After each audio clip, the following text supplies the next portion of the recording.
Welcome back, guys. This is the MMA Neighborhood. I'm Devin. I am.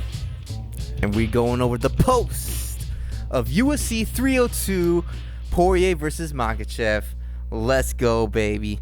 But you know how we start this off with the famous Stephen Prelim. Stephen Prelim. Oy. Oh no. Yeah, baby. Prelims?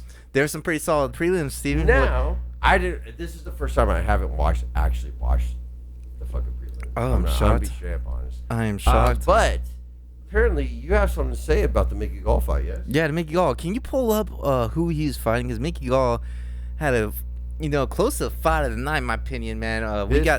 We showed up to my dad. We watched up by my dad, so it was a little late.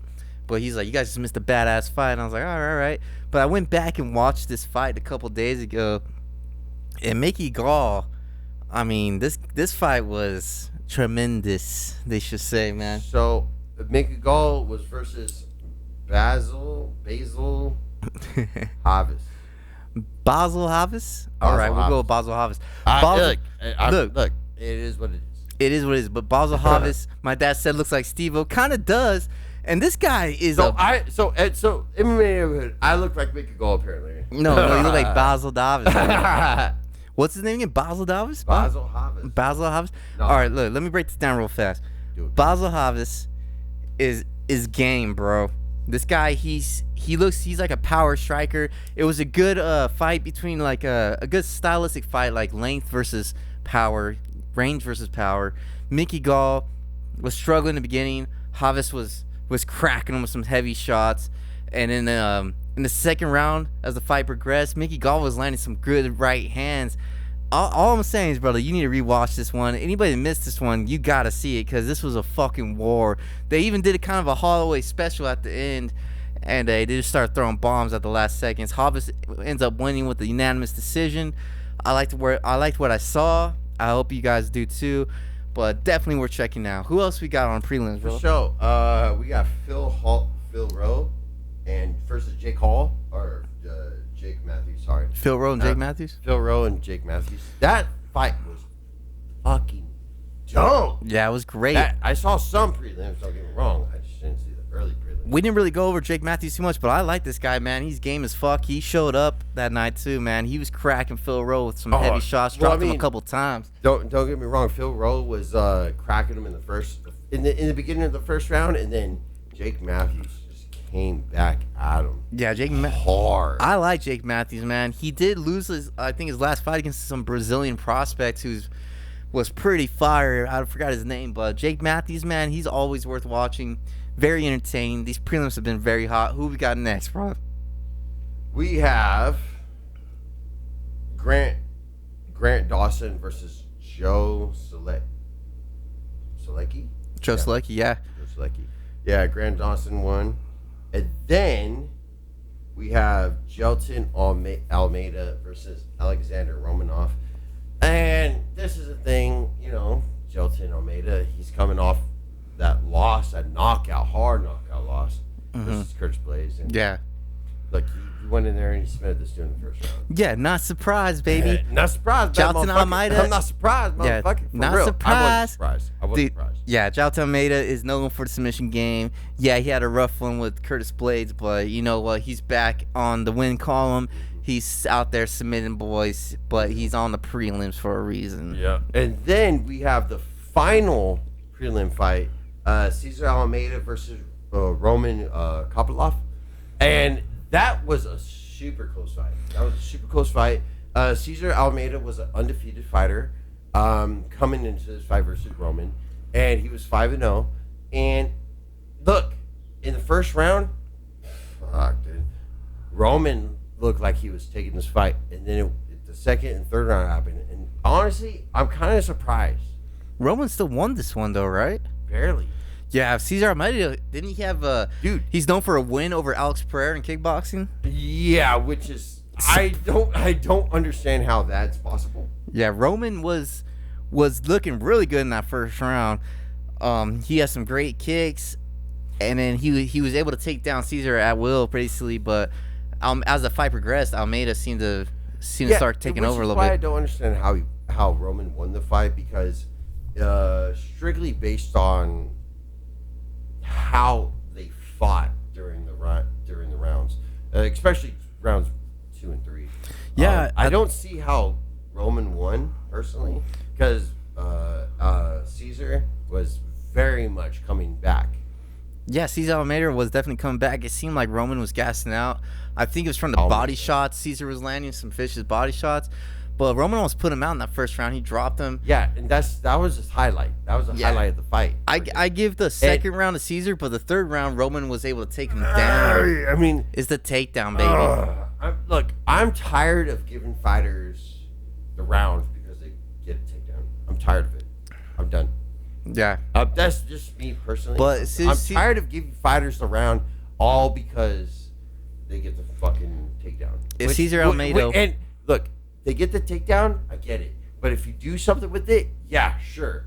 But if you get the takedown and do absolutely nothing, then what the fuck are we doing? I understand your point, but Cesar Almeida, if he wants to survive in the greatest sport in the world, the UFC, he's gonna have to learn takedown defense, just like the guy he defeated, Alex Pereira, has. So if you want to be the best, you gotta have some takedown defense. You can't just be getting taken down at will. And unfortunately, he lost. But I like the Roman guy, dude. I like Roman too. That's why I shouted him out in the preview. But Brody. And I think, he had to do what he had to do. Look, if this was a 5-round fight, Caesar would have fucked him up. Caesar would have fucked him up. Possibly. He would have pieced him up. If he prevented takedowns, maybe. But Roman's still going strong. Roman was gassing like a motherfucker. He was, man. He was getting hit some nasty body shots. I think it's Zat the boy. But now it's time to move on to the main card of UFC 302. Who we got starting off the night, Steve-O? We have the welterweight bout. Randy Brown versus this fucking name. Alizio Zaleski dos Santos. Dos Santos, baby. Yeah, Randy Brown. Root Boy, they call him. Root Boy, right? I forgot about this guy. I didn't mention him much in the pre-show, but Root Boy, he is a long ass guy, man. This guy has range for days. Dude, I think motherfuckers really overlook Randy Brown. I really do think people overlook him. Yeah, Rude Boy, I mean, it's hard to beat the guy with range, especially when Dos Santos, he's more of a short, stout guy. And he tried, man. It was a close match. I think Dos Santos was able to take the second round, but in the first, Rude Boy was just able to utilize his range perfectly. He's able to keep Dos Santos at bay. Dos Santos had to try to take him down to win the fight, and I know he didn't like that. Yeah. But Rude Boy did his thing, and he ends up with a unanimous win. Yeah, I'm glad my boy fucking Randy Brown got the win, 100%. And let me just say, I went 4-1 on the main card, and you did not. Oh, what? Where did I go? Where did I go, Steve? I think you went 3-2. 3-2. Steve-O beat me by 1.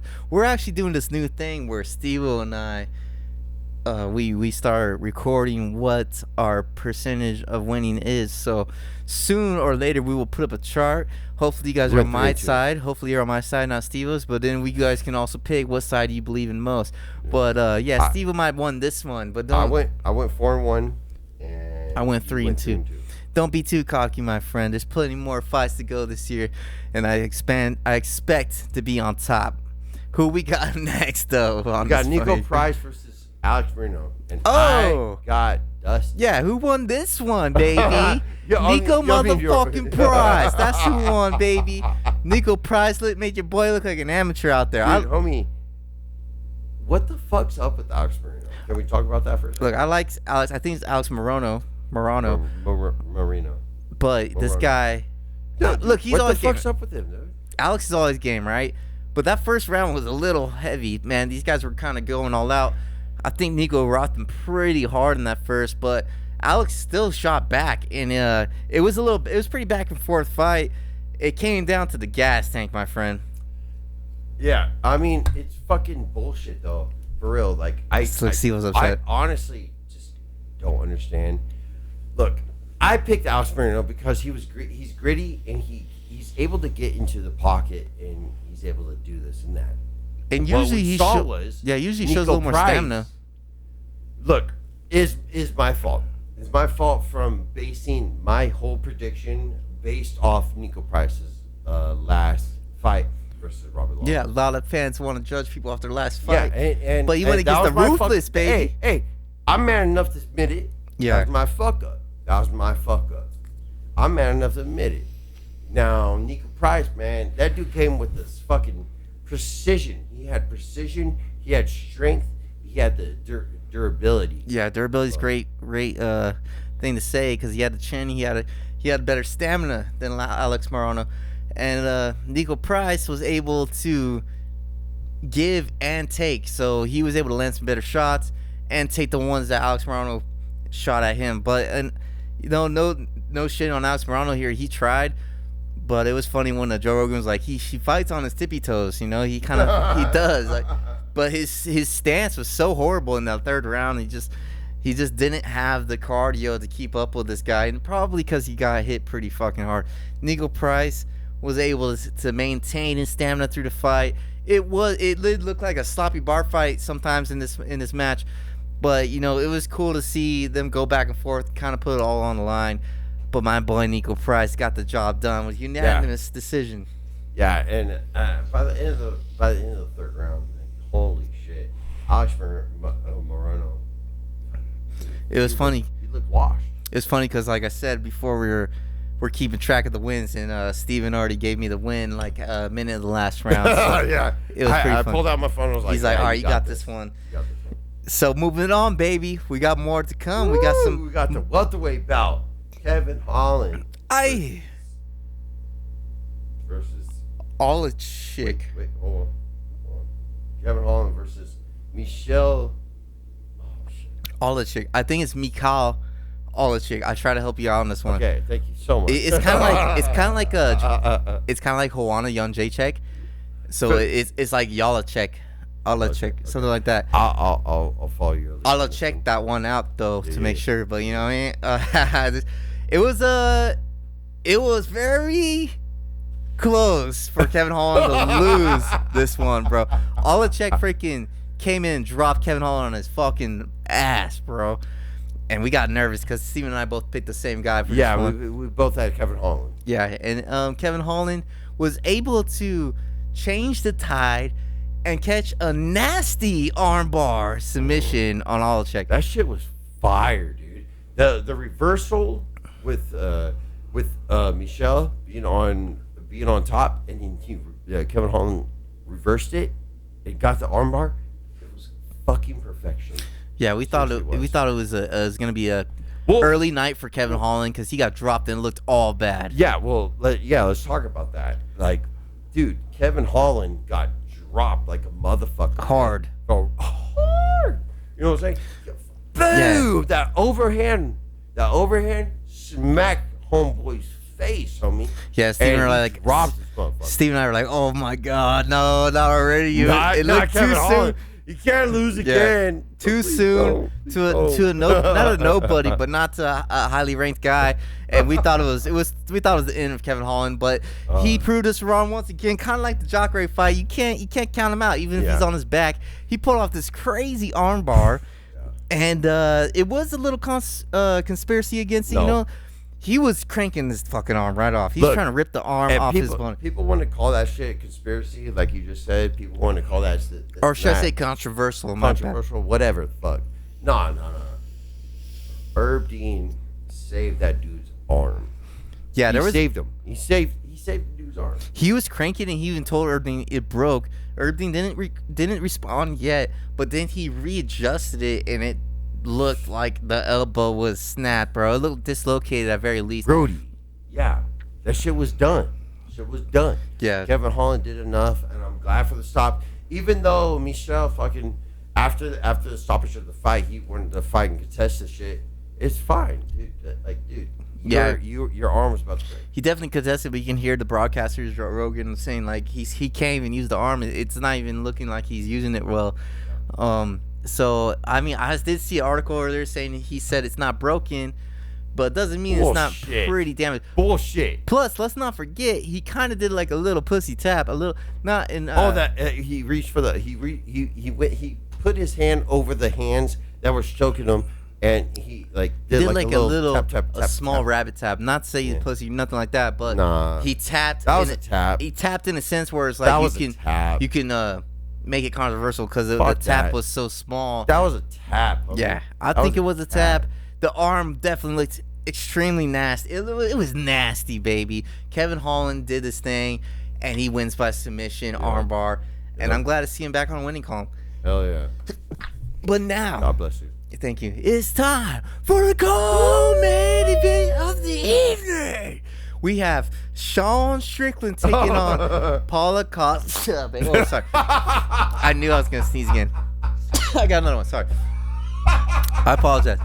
Allergies. Paula Costa, the racer, the Ricky Martin. Baby, we got him going against Sean Strickland.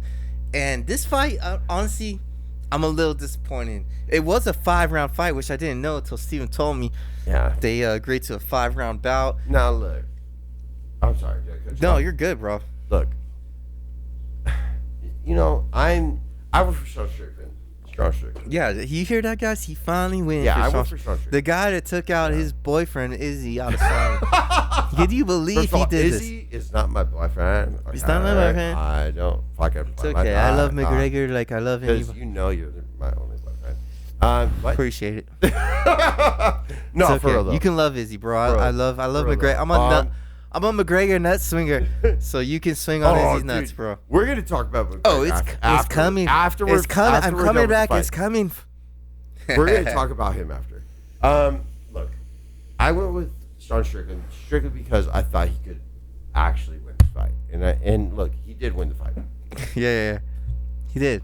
But look, the bullshit, the fucking bullshit that Costa served up was such trash. Well, we talked about in the pre-show that I thought Costa was gonna. We both agreed that they're gonna be aggressors, but I thought Strickland would over-aggress him and make Costa back up. That's why I thought too. But I thought Costa was gonna be able to counter pressure. Yeah, and he He didn't. did not counter pressure. He ran the whole time. Now, the thing that makes me upset about the fight is Strickland he used that push kick. He used the front kick all day long. Dude, homie. I never see someone land so many front kicks in my life. It was just kick. Dude, what the fuck was that? Now, it wasn't a bad strategy. I'm sorry. You want to zap Costa's energy. He's a heavy hitter. He can knock you out in one shot. The thing is, for the fans, it's not as entertaining. Even as Strickland said at the end of the fight, he did win by unanimous decision. But at the end of the fight, he's he win by split decision. oh, well, yeah, we got to go over that. But he said that, that fight sucked. And I agree, man. It was a horrible fight. 2 fights in a row where he said that. He said that about the Drakus fight. He said that about this fight, but against Paulo Costa. Yeah, we want more from Strickland. And maybe it's being selfish as a fan, but at the end of the fight, the last 30 seconds, last 20 seconds, maybe 10, he goes full blown and starts trying to take Costa's head off. And I'm just wondering, why did he do that earlier? Now, can I ask you a question that relates to that comment? Of course. Do you think since he's tasted the gold, since he's tasted the belt, he's tasted it, do you think he's relying too much on his defense? And he's being too much of a defensive fighter, which is fine to an extent, but do you think he's not going full blast like he should and could? And same thing with the Jared Cannonier fight. Yeah.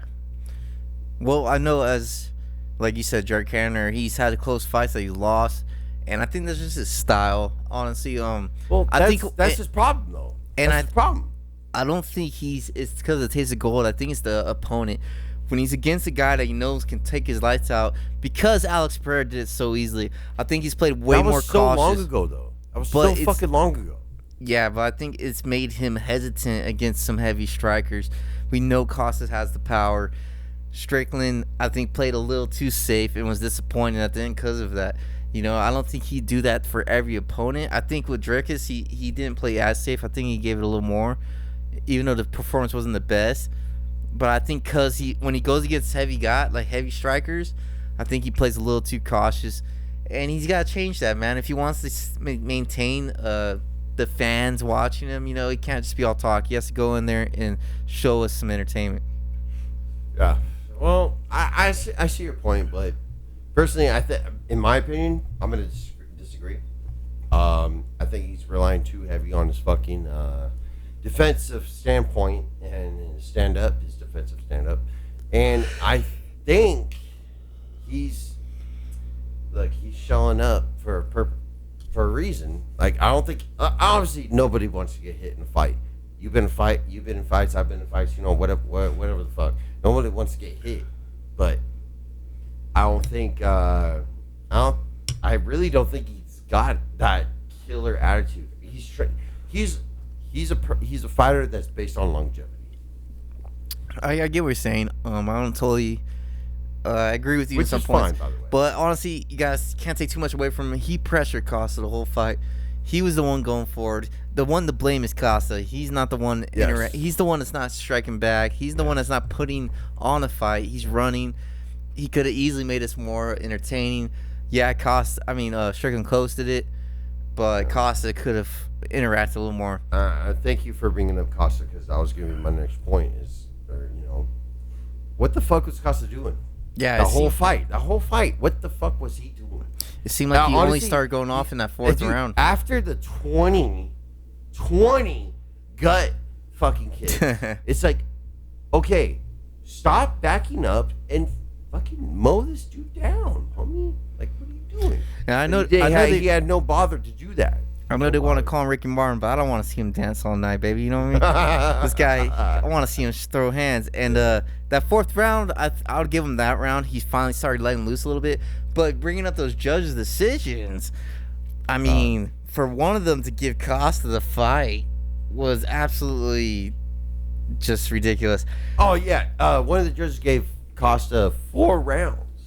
Yeah, or I think it was 3-2, but either way, one judge judged it right, which I had 50-45, maybe 49-46, possibly, because I do think Costa might have won that fourth round, but to say he won 3 out of 5 is ridiculous.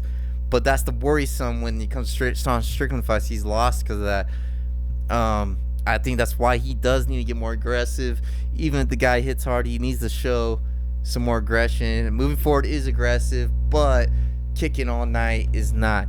So I like to see him come out and fight a little more aggressive. Well, here's my question for you, Steven. What's up? Who does Sean Strickland fight next? Look, that was a kind of a... I know he wants a title shot again. But... Look, I think... Look, I'm not willing to call for a rematch. I think he needs to fight Jared Canner again. Jared Canner's booked for the French guy. I forget his name. Yeah. And that's actually this Saturday. Tomorrow. Urmanov? Tomorrow. That's the Canner fight. Okay. But I mean, that's good timing. That's good timing. So the winner of that. I think Sean Strickland needs to fight the winner of that. Yeah, I don't disagree. Unless because I get. I'm sorry to cut you off. I get that he wants a title shot. I get it. Of course. But look, dude, that was a bullshit fight. Bullshit. Yeah, and it's hard to get a title fight after that type of fight. I mean, he won pretty handily, but it was just not an entertaining performance. But you know what? If Izzy cannot fight Duplessis, whatever, then then I think he should step in. If Izzy cannot fight that fight. Yeah. So I wouldn't mind him fighting for title if Izzy couldn't fight. So now it's time for the main event of the evening. We had a lightweight title on for UFC 302. We had Islam Makhachev taking on the Diamond, Dustin Poirier, baby. And Dustin Poirier, this could have been his last fight ever. It is. And he had his chance to claim the gold for once and for all. And it was a great fight, man. I do think he got rewarded fight of the night, and it was pretty awesome, man. Dustin showed a lot of heart in this one. Islam is just so good, he's so fucking good. He could be better than his boyfriend could be. No diddy. He could be better, but Dustin really showed that he's beatable. And but the first round, it was a scare. There's a couple rounds here that were a scare because Dustin was in some bad spots. All right. Yeah. The first round. Yeah. Once Islam, sorry to cut you off. Once Islam took Dustin down in the first round, I was like, fuck. Yeah. That was fast. But I don't want to neglect the fact that Islam was also piecing him up on the stand-up. I thought the stand-up. Islam through the whole fight. This fight went to the 5th round. Yeah. I thought Islam was fucking him up. He did great in the stand-up, but Poirier did slightly better in my opinion. Fuck off. Islam was able to hold his own. You're lying, dude. Don't you truly believe that? You truly believe Dustin Poirier had a better stand-up than Islam? Yeah, slightly. You're stupid. Just by a hair. You're stupid. Islam was able to take him down first round. Oh my! We thought it was over. The second round, I give the Poirier. I think Poirier. Okay. Yeah. So the first round was obviously Islam's, and I also gave the second round to Poirier. I thought Poirier got rounds 2 and 4. Yeah. Going to the 5th round, I thought it was 2 and 2. Now I could be wrong. Obviously, 100%. But I thought Poirier had rounds 2 and 4. Well, going off the judges' scorecards that weren't announced, one judge did give Poirier 2 and 4. The other ones had 3 and 1 Islam going into that 5th. Poirier, that's why I say I think he's better on feet, because if they're, it may of course was grappling, but if it was this hand-to-hand, just stand-up combat, Poirier would have got this in the bag. But see, the thing is, the things that made Justin Poirier, to get rounds 2 and 4 was his ability to stop the takedowns and to counter off that. So the times where he wasn't able to counter off the wrestling, and that fucked him. Basically. Yeah, I mean, I forget the round, but there's that one. The most significant shot was when Poirier broke the counter. The fucking elbow? Yeah, and sliced his head right open. Yeah. And just bleed. That's where we got, baby. And like I said, I think at round 2, round 3, he gets taken down, and he's in another bad spot. And I give Poirier props for not getting tapped for it, because I mean, even Islam called third round submission, and damn was it close. He had him into a rear naked. He put him into another submission, a Kimura, I believe, and he got out of it. Poirier got out of that. Yeah.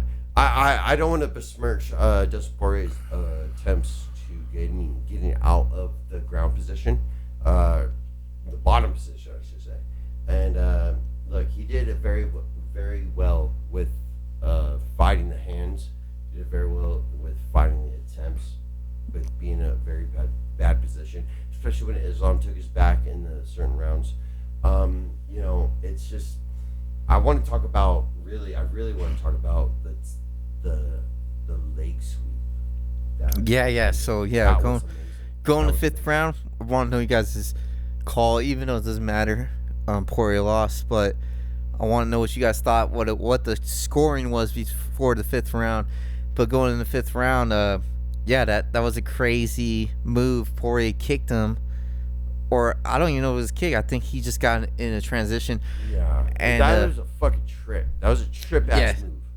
Basically, Islam caught an ankle pick on him, but did a maneuver where he swept him by throwing his leg towards him, and was able to really throw Poirier off the guard. Because Poirier defended a takedown before that, and that's what happened. It wasn't a kick.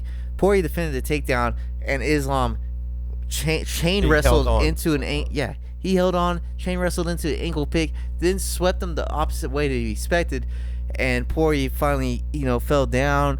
Islam was able to capitalize and get a dart stroke, a very deep dart stroke, which ended up with Poirier tapping. But even though after he tapped, he went to sleep. He got slept. Yeah, he went to bed, baby. And there goes that Cinderella story. I had Poirier going. Steven won. We had a bet on it. Steven won the bet. We'll give him that. A little applause, but I hear no applause. I was hoping to God Poirier. Kevin, I hear no applause. It was there you go. There it is. Everybody applause for Steve for that one. So predictable. He's predictable. Fuck you, bitch. But Poirier showed heart, grit. He showed championship material. It was close, man. I was rooting for him so bad, but that ankle pick changed the tide. The dart stroke was so tight, and you gotta give credit to Islam. Like, this dude's a dog as well. Yeah. You know, he was able to take that nasty elbow and still walk Poirier down and still get the freaking submission. So hats off to Islam. Whatever hat they use, you know, that little fro hat, one of those fro hats, off to Islam. Shit. He ain't competing. Now look, I just, you know, you walk through the whole fight very perfectly. I just want Thank to, you. I just really want to announce to the fact that Islam had the superior striking in that fight. Maybe He did. it was close. Though. Islam had the superior striking, 100%. Look, I wanted to support you to win, but I knew Islam was going to win. Look, it didn't happen as fast as I thought it was going to. So props to Dustin. Look, if Islam had the superior striking, he would have stand and banged the whole time. He did stand and bang. He did stand and bang. No, homie. he wrestled. Man. He Man, dove what for the fuck's legs. up, homie? He dove for the legs every time. He didn't like it. He didn't want to get hit. Maybe his striking was better, but his defense was not. He was diving for his legs. He was trying to kiss them toes. That's what he was doing on the whole fight. Every time he got cracked with a connection, there it is. He would dive for the legs, and that's why he won the fight. This is the only if he would have stud and banged with Dustin Poirier, he would have lost. He would have got his chin knocked the fuck off the canvas. That's what would have happened. Look, this is the last time that you're ever gonna hear McGregor shit. Oh no! So here we go. This is okay. Look, who is so what? Who's gonna fight Islam? Next for Islam Makhachev? Armin. Who? Armin. Oh, Armin no. Sharushkin. Boo! Boo! No one wants to see that trash. We know who's next. We know who's coming back. No, we know who's coming back. That motherfucker ain't coming back, dude. Michael. Okay, so we're off the fights now. That was a preview of the 302 UFC. We're on the fight. For the now, real fight. Let's talk McGregor shit. The real fight. Now look, motherfucker. No, look. No. Look, that dude is not coming back. Oh my god. He doesn't have the motivation. He doesn't have the willpower. He doesn't have it no more. MMA neighbor. He thinks he's not coming back. Do you believe this? This is the next pay-per-view. 303, my boy, my man. He ain't fighting. The notorious Anna McGregor is coming back, and he's taking off pathetic. Michael Chandler's fucking head. He's dribbling it off the canvas. He's pathetic. And you're not going to know till you listen to the next one. But he is coming back, my friend. He is coming back. He ain't coming back. The fool's done. Look, Look, Islam. Michael Chandler fucking ditched his training camp. He's gone back home. He's gone back home. He'll be too. He do what he's told. He do what he's told. He will do what he's told. He is coming back, bro. And you know what? Islam, go back a little bit, called out Leon Edwards, which your boy No Name Muhammad is gonna lose to. Fuck off. So 304. Don't besmirch my homie. So I'm giving out picks early, but don't miss the podcast. I'm giving out my picks early, but we already know No Name Muhammad's gonna lose that one. So fuck off. Yeah, you want to talk about picks? Bilal Muhammad. Look, I like Leon Edwards. I do. Bilal Muhammad is getting dust full. We'll see. Dust him up. Now look. In conclusion. No, I got more questions. For you, my friend. What's up? Hold on, I'll go 2 questions. Are you gonna continue the McGregor? We'll go back to McGregor. But 2 questions. Stop that, or? Is Dustin Poirier retiring? Yes. Aye. He has a broken elbow. He has a broken bone, broken rib, and a broken nose, a broken rib, and a partially torn ACL. Yeah, he's done. I don't think so, man. No, I don't know. I think he can. Fuck off. I think for the right Dude, fight, homie, he's done. For the right fight, he'll make one more appearance. Look, I could only see him coming back to fight maybe 1 or 2 people. McGregor or Gaethje. That's stupid. No. We need that trilogy. Bro. McGregor or Holloway. Holloway's got to win over Gaethje. I think he needs. They're 1-1, aren't they? Okay. So you think there's a possibility though? There's a possibility, but I think that sport is done. Now my other question is fine. Do you think Islam gets the fight, the winner of Leon Edwards and No, Muhammad. I think Islam's going to fight Armin first. Okay. I think he's going to fight Armin first. And then he can move up. Well, Because as of right now, the light heavyweight division, or the lightweight division, is it's kind of settling down. The dust is kind of moving. There's a view in the lightweight division. You know, Charles Oliveira, he lost against Armin. Justin Gaethje, he lost against Dustin. Dustin. do you think Gaethje had a better chance than Poirier against Islam? According to Islam's camp, yeah. Apparently, they were more worried about Justin. What about Max Holloway? Now, look. Yeah. So, apparently, the rumors are Max Holloway's going to fight Ilya Topuria. Hell yeah, baby. Smoke that boy out. Yeah, I know. So you ready for my Mystic Devin prediction? Let's go, baby. Now, I want you guys to tune into the next one because my boy McGregor is coming back. Don't listen to Steve-O. He's just sour. He knows what's going to happen. Fuck off. And this is what's going to happen. McGregor's going to come back. He's going to dribble Mac Chandler's little head off the canvas. And then he's going to go up and fight Leon Edwards because Leon Edwards is going to smoke your boy below. No name Muhammad. And he's going to smoke Leon Edwards. And then Islam's going to be like, I want the welterweight shot. And Conor McGregor, the Notorious, is going to be like, come bring it, motherfucker. Motherfucker. And Islam's going to get smoked by that Mr. Mac, baby. And McGregor is going to get the championship once again. Three belts. 3 belts now. Oh. And that's what's going to happen, baby. But you guys can only know what's going to happen if you follow us. And where can they follow us on YouTube, Devin? At MMA Neighborhood. And the IG. MMA Neighborhood _Graham. And make sure to like, comment, subscribe, because it's not the MMA Neighborhood without You. And I am Steven. I'm Devin. And make sure to do all that shit that we just said. Leave a comment. Leave all that shit. Because guess what? Devin's a piece of shit. Because guess what? You want to know why, Devin? Why? Because McGregor ain't fighting again. He's coming back. Aye. Fuck that dude. Now look, that was our preview and post of the UFC 302. And we'll see you all at UFC 302. Ole, ole, ole, ole.